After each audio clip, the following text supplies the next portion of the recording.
David Okonkwo. I am a neurosurgeon at the University of Pittsburgh. I run the neurotrauma service at UPMC Presbyterian Hospital, which is the mothership of the UPMC system. And I've been doing head injury research for exactly half of my life now, as it turns out. I'm going to talk about the SyNAPSe trial. I am not the PI. I just happen to be the PI of the site that has the highest number of patients enrolled in the study.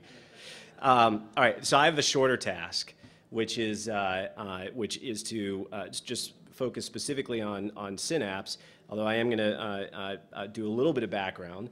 And I'm more optimistic and more proud of my specialty than perhaps Dr. Wright is, because I think that we do fantastic things for people with head injuries. And I think the great things we do for people with head injuries is part of why it's been so difficult to demonstrate a treatment effect. It's very easy to demonstrate a treatment effect in rats that go into a wire cage in a vivarium, and it's much harder to demonstrate a treatment effect in a patient who's in an ICU getting round-the-clock care from people who are vested in their outcome. So the reality is that we have dropped mortality rates from 80% to 30%, and a lot of that has to do with prevention successes, with automotive engineering, with resuscitation, trauma systems, getting patients to sites of definitive care, with protocolized management in the ICU, and then better on the back end with rehabilitation and societal integration programs. But you know, as Jeff Manley and Andrew Moss pointed out in their paper with a very nice exhaustive review of this, that at the time there were 27 phase 3 trials. That was even before the COBRIT trial, which was recently published in JAMA, which brings us to 28 phase 3 clinical trials that have failed. So there is an opportunity for improvement, for sure. And we'd like this number to be better. So we would like to see something that we can do over and above our standard emergent neurosurgical intervention and ICU care for this patient population. And how are we going to get there? Well, we need to bring new therapies to market. And I am very appreciative of BHR Pharma, because if you look carefully at the history of TBI trials, Big Pharma has walked away from this disease entity after so many failures. And so I think it's fantastic that there is an industry partner that is in this game and engaged and willing to step up to the plate to sponsor a study. So we do need to do this, but we need to do that in a more methodical and careful way. And I'm not going to get into that too much. And it would be great if we had better diagnostic and prognostication and modeling that would parse it out. And a sliding dichotomy is a big step forward over a lot of previous ways of doing this. And then we'd love to individualize care, and you know, so we're keenly interested in things like the BioProtect that are going to bring us more data about biomarkers. But what about progesterone? And is it the right candidate for TBI? And David went through a lot of this stuff, but I'll tell you that if you just look at it from the perspective of the clinical trials and head injury work group that was put together by the NIH, and this group got together, and at the time that number wasn't 27 or 28, it was lower than that, but said, look, we're not doing very well at this, and what should we give as guidance to make it more likely for something to translate successfully? Because there were several things that were probably brought forward to clinical trial too soon. And if you look through that, they basically said that, well, here from our perspective are the requirements for successful translation. And the mechanism of action should be demonstrated in animal models. The fact that that drug acts on that mechanism in a neuroprotective way should be demonstrated in animal models. The pathomechanism you're going after should actually occur in living humans with TBI. We got to make sure that we've addressed safety and tolerability and measured that in humans before proceeding with definitive trials. And then it would also be fantastic if there were more drug-sensitive endpoints. And the fact is that of the 28 failed phase 3 clinical trials, not one of those agents has ever met all of these criteria. Not one. And David made some reference to that concept as well. So progesterone is a very dirty drug, and this is a good thing. And not to get into this too much more, but it's a very good thing that progesterone has all of these targets. And why is that? Well, that's because TBI is a heterogeneous disease. And this is the famous slide from Jeff Manley and Elisa Jean that came out of yet another work group that we put together with the NIH about classification strategies for TBI. But here's the truth. The truth is that you can't say that the person who has just a pure epidural hematoma is suffering from the same, quote, disease as a person who is suffering from diffuse swelling.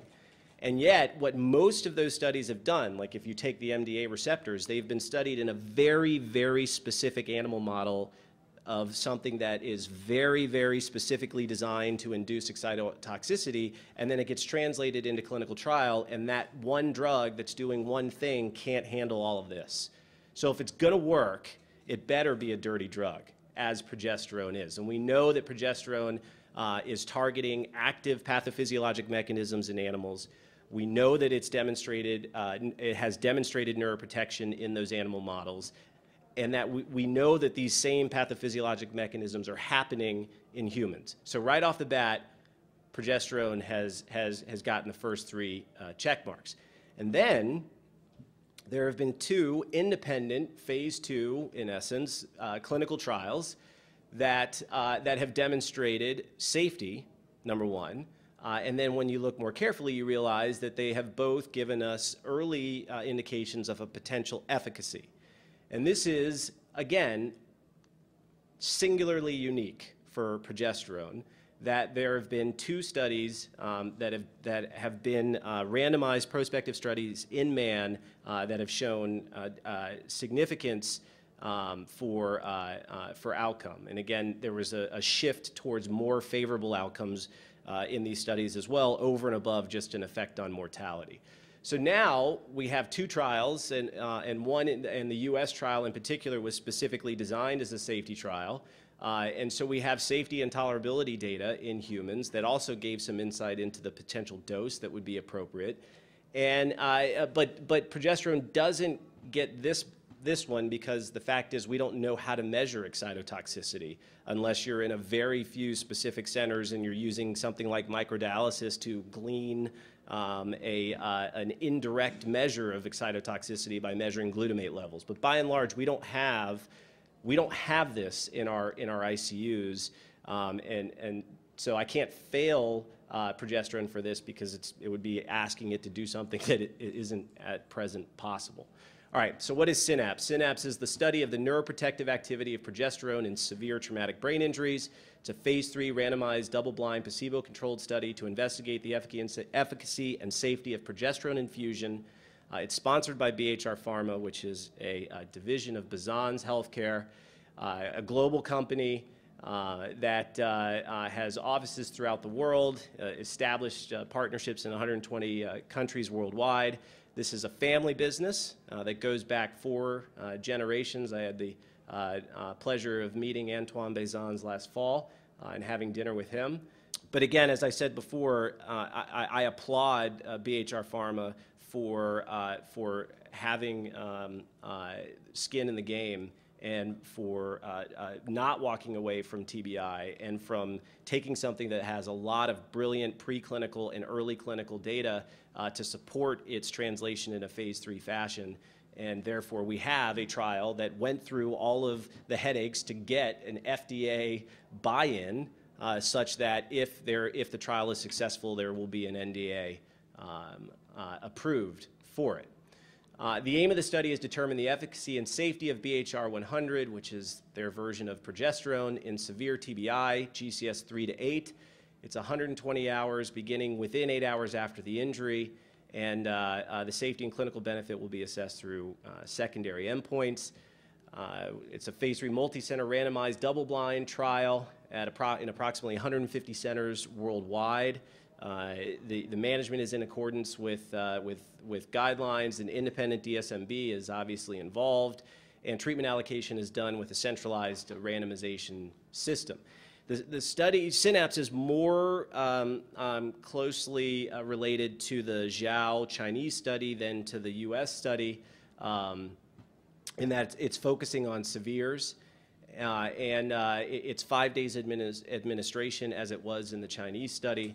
The goal target is 1,180 subjects who meet these inclusion criteria. 1-to-1 randomization of drug versus a placebo with competitive enrollment across the sites on a global basis.